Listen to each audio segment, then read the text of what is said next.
টেলিভিশনে দেখলাম খালি দৌড়াচ্ছে। ওদিন বলেছে আমরা নাকি অলিগলি পাবো না, পালাবার পথ পাবো না। এখন কসম খেয়ে বলছি আল্লাহর নামে, বিএনপি বাংলাদেশে ক্ষমতায় আসবে না।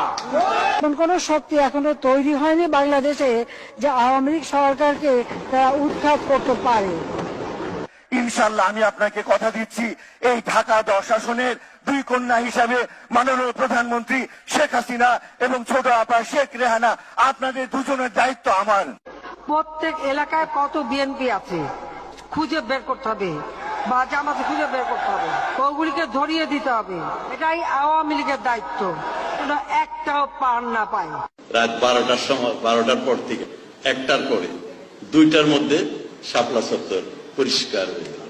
শাপলা চত্বর পরিষ্কার হলো। শাপলা চত্বর হলো স্যান্ডেলের।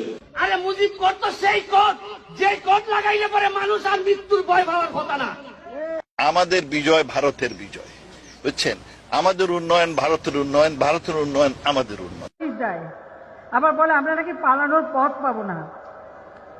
আমি এই বিএনপি জামাত জোট যারা হয়েছে তাদের জিজ্ঞাসা করি, পালায় কে? আওয়ামী লীগ কখনো পালায় না।